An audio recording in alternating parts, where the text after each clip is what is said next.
Friends, ಇದು ಆಕಳದ ಗಿಣ್ಣದ ಹಾಲು. ಇದು ಮುಕ್ಕಾಲ್ ಬೌಲ್ ಇದೆ. ಇದಕ್ಕೆ ನಾನು ಮುಕ್ಕಾಲ್ ಬೌಲ್ ಸಕ್ಕರೆ ಹಾಕಿ ಕರಗಿಸಿ ಫ್ರಿಜ್ಜಲ್ಲಿ ಇಟ್ಬಿಟ್ಟಿದ್ದೆ. ಮಾಡಬೇಕಾದ್ರೆ ತೆಕ್ಕೊಳ್ಬೇಕು. 1 ಅವರ್ ಮುಂಚೆ ತೆಕ್ಕೊಂಡಿದ್ದೀನಿ.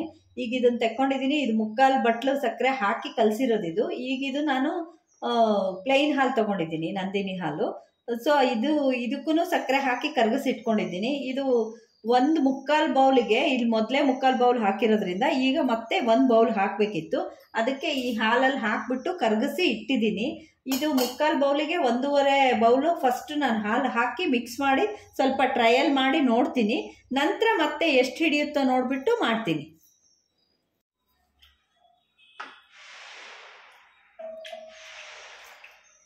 ಈಗ ನಾನು ಫಸ್ಟ್ 1.5 ಬಟ್ಲು ಹಾಲು ಹಾಕಿ ನೋಡ್ತೀನಿ. ಈಗ 1 ಹಾಕಿದ್ದೀನಿ, ಇನ್ನು ಅರ್ಧ ಹಾಕ್ತೀನಿ. ಸ್ವಲ್ಪ ಟ್ರಯಲ್ ನೋಡಿಬಿಟ್ಟು ನಂತರ ಎಷ್ಟು ಬೇಕಾಗುತ್ತೆ ನೋಡಿಬಿಟ್ಟು ಹಾಕಿದ್ರೆ ಆಯಿತು.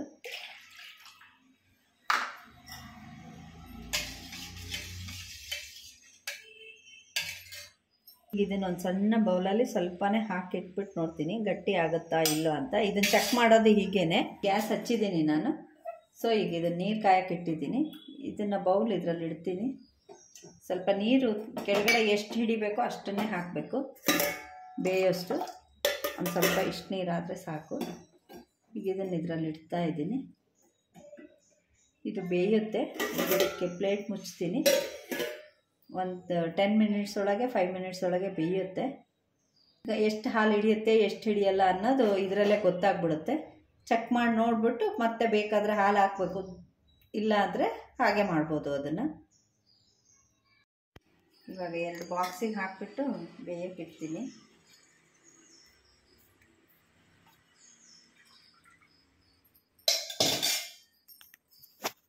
ಸ್ವಲ್ಪ ನೀರು ಹಾಕಿಬಿಟ್ಟು ಇದರಲ್ಲಿ ಬಟ್ಲನ್ನು ಬೇಯಕ್ಕೆ ಇಡಬೇಕು. ಸ್ಟೀಮ್ ಮಾಡೋಕ್ಕೆ ಗ್ಯಾಸ್ ಹಚ್ತಾ ಇದ್ದೀನಿ.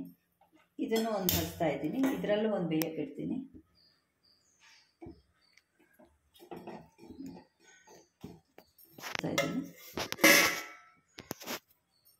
ಎರಡು ಒಂದು 10 ನಿಮಿಷ 15 ನಿಮಿಷದಲ್ಲಿ ಬೇಯುತ್ತೆ.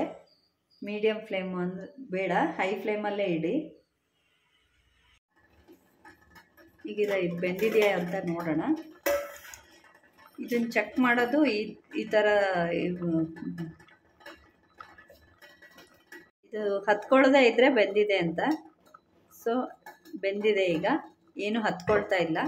ಸೊ ಗಿಣ್ಣ ರೆಡಿಯಾಗಿದೆ. ಬಿಸಿ ಇದೆ, ಬಟ್ ಆಫ್ ಮಾಡ್ತೀನಿ ಇದನ್ನು ಗ್ಯಾಸು. ಈ ಕಡೆದು ಬೆಂದಿದೆಯಾ ಅಂತ ಚೆಕ್ ಮಾಡಿ ನೋಡೋಣ.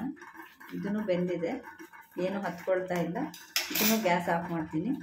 ಆಗುತ್ತೆ, ಬಿಡೋಣ. ಹೊರಗಿಡ್ತೀನಿ. ಈಗ 2 ಬಾಕ್ಸಲ್ಲಿರೋ ಗಿಣ್ಣ ರೆಡಿಯಾಗಿದೆ. ಸ್ವಲ್ಪ ಆರಿದ್ಮೇಲೆ ಇದು ನೀರಿರೋದೆಲ್ಲ ಒಳಗಡೆ ಹೀರ್ಕೊಳ್ಳುತ್ತೆ. ಆಮೇಲೆ ತುಂಬ ಗಟ್ಟಿ ಆಗುತ್ತೆ. ಫುಲ್ ಕೋಲ್ಡ್ ಆದಮೇಲೆ ಕಟ್ ಮಾಡಿದ್ರೆ ಪೀಸು ಬರುತ್ತೆ. ಒಂದೊಂದ್ಸತಿ ಏನಾಗುತ್ತೆ ಅಂದರೆ ನೀರು ಸ್ವಲ್ಪ ಸಕ್ಕರೆ ಜಾಸ್ತಿ ಆದರೆ ಸ್ವಲ್ಪ ಸ್ಮೂತಾಗಿ ಬರುತ್ತೆ. ಬಟ್ ನೋಡೋಣ ಇದು ಹೇಗಾಗುತ್ತೆ ಅಂತ. ಆಮೇಲಿಂದ ಇದು ಕೋಲ್ಡ್ ಆದಮೇಲೆ ನೋಡೋಣ.